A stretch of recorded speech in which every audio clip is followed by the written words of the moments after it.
Oke, Assalamualaikum. Hari ini kita akan ngebahas tentang konfigurasi dari mekanika kuantum. Pekan lalu kita udah ngebahas tentang konfigurasi dari atom Bohr gitu ya.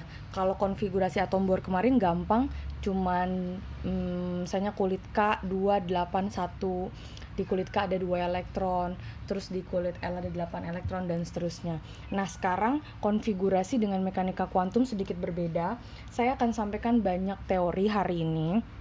Kalau nanti di pertengahan kamu mendengarkan teorinya bingung, it's okay, kamu sabar aja, lanjutin terus dengerin teorinya. Nanti di akhir saat kita latihan soal, pas kita masuk dalam prinsip mulai dari asas Aufbau, mungkin kamu akan mulai mengerti gitu. Jadi sabar, videonya jangan di skip, nanti kamu bingung juga karena ini terkait. Mudah-mudahan sih ini nggak lama, saya juga berusaha untuk nggak bikin ini lama.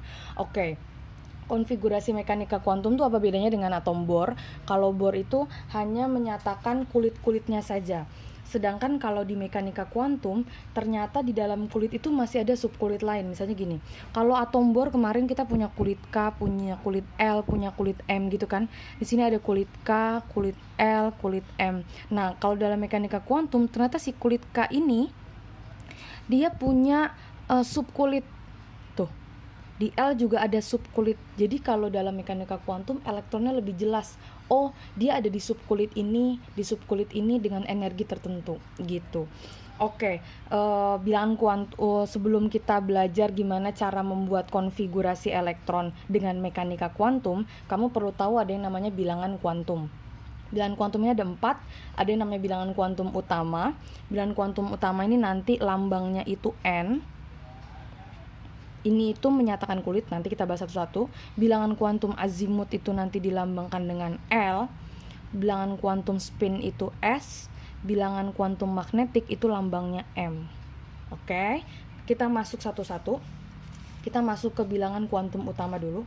Bilangan kuantum utama ini lambangnya N. Dia menyatakan tingkat suatu energi utama, atau dia menyatakan kulit. Kalau kemarin kalian tahu ada kulit K, kulit L, kulit M, kulit N gitu kan. Nah, kalau dalam mekanika kuantum, kulit K itu N-nya sama dengan 1. Jadi nyebutnya bukan lagi kulit K, tapi N sama dengan 1. Itu berarti kulit pertama. Terus, kalau L berarti N-nya sama dengan 2. Kalau M berarti N-nya sama dengan 3. Kalau N berarti N-nya sama dengan 4. Kalau O berarti N-nya sama dengan 5. Oke, sampai sini paham ya? Baru itu aja, kalau bingung it's okay. Kita lanjut ke bilangan kuantum yang kedua, namanya bilangan kuantum azimut.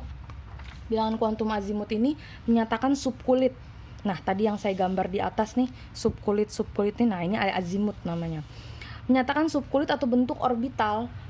Banyaknya subkulit bergantung pada banyaknya kulit. Jadi kalau N-nya 1, kulit pertama N-nya 1, berarti subkulitnya cuma ada 1, itu 0. Nah, sub L yang sama L0 ini, L sama dengan 0 ini berarti subkulitnya namanya S. Terus kalau N-nya sama dengan 2, berarti di subkulitnya itu ada 0, ada subkulit 0 dan 1.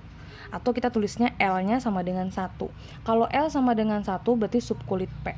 Kalau misalnya N-nya 3, berarti L-nya dari apa? Dari 0, terus 1, terus 2. Berarti nanti L-nya sama dengan 2. Kalau L sama dengan 2, ini subkulitnya namanya D. Oke. Terus N-nya sama dengan 3. Berarti ini L-nya dari 0, 1, 2, 3. Berarti L-nya, terakhir nih, berarti dia L-nya 3. Jadi kalau N-nya 4, L-nya 3. Ini subkulit F. Oke. Terus kalau N sama dengan 5, berarti 0, 1, 2, 3, 4 subkulitnya. Jadi kita nyebutnya itu L4, subkulitnya adalah G. Oke, sampai sini paham? Enggak, it's okay. Saya bilang juga apa kalau ini masih bingung, maksudnya apa sih, nanti mau gimana, ya udah dengerin aja dulu. Yang ketiga, tadi sudah bilangan kuantum utama azimut. Nah, yang ketiga adalah bilangan kuantum magnetik dulu. Bilangan kuantum magnetik menyatakan orientasi orbital dalam bentuk khusus.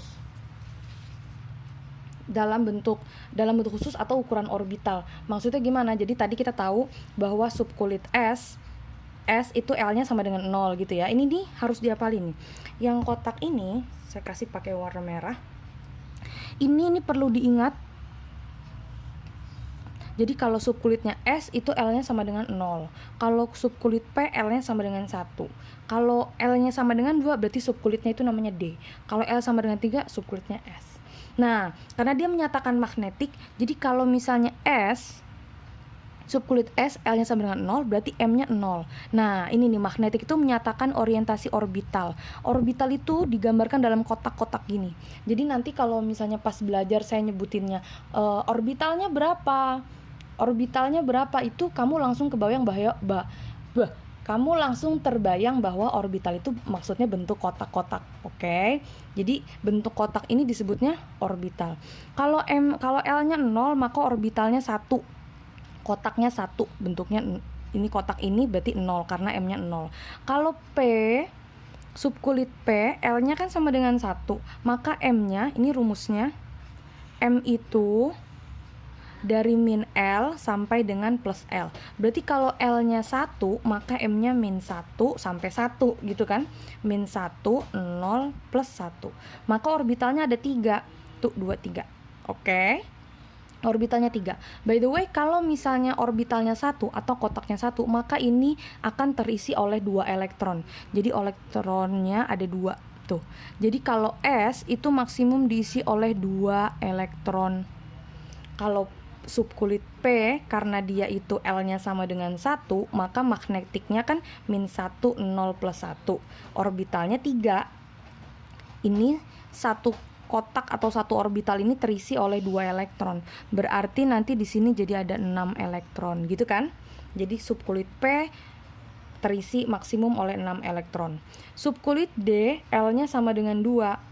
Ingat rumusnya M itu min L sampai plus L. Berarti kalau L-nya 2 berarti min L sampai plus L kan? Plus 2. Jadi min 2, min 1, 0, 1, 2. 1, 2, 3, 4, 5. Oh, berarti orbitalnya ada 5. Berarti kotaknya ada 5. Paham? Kalau satu kotak ini terisi oleh 2 elektron, maka kalau ada 5 kotak berarti maksimum terisi oleh 10 elektron. Paham? Lanjut. Yang terakhir F, subkulit F, kalau L-nya sama dengan 3 misalnya. Bukan misalnya, kalau F berarti L-nya sama dengan 3. Maka M-nya berarti dari minus 3 sampai plus 3 kan? Berarti minus 3, minus 2, minus 1, 0, 1, 2, 3. Ada berapa? 1, 2, 3, 4, 5, 6, 7. Ada 7. Berarti kita bikin orbitalnya 7 atau kotaknya 7. Karena satu kotak, satu orbital ini terisi oleh 2 elektron, maka subkulit F itu terisi maksimum terisi oleh 14 elektron. Oke, jadi kayak gini nih, misalnya saya punya ini kulit K, itu ada S, dia ada satu orbital. Kalau kulit L, yang kalau kemarin di atom bor itu kan nyebutnya KLM ya, konfigurasinya 2, 8, 18. Kalau ini nanti dia pakai orbital, dia kalau mekanika kuantum itu lebih keren. Di sub-subnya ada, di sini juga, di sini 3. Berarti nanti di sini ada 5. Gitu. Oke. Bilangan yang terakhir adalah bilangan kuantum spin. Ini menyatakan arah elektron. Ini gampang aja. Cukup kamu lihat kalau S, kalau nanti kamu lihat di elektron terakhir itu elektronnya ke atas, madep ke atas, maka nanti S-nya jadi plus setengah. Kalau dia ke bawah berarti S-nya sama dengan min setengah. Oke, sebelum kita buat konfigurasi elektron, ada lagi yang perlu kamu tahu. Selain 4 bilangan kuantum, yaitu 3 prinsip distribusi dalam orbital. Nah, ini. Jadi, untuk membuat konfigurasi elektron harus pakai aturan-aturan atau prinsip-prinsip ini. Ada 3, ada yang namanya asas Aufbau, kaidahan, sama larangan Pauli. Kalau dalam konfigurasi atom bor kemarin misalnya, saya punya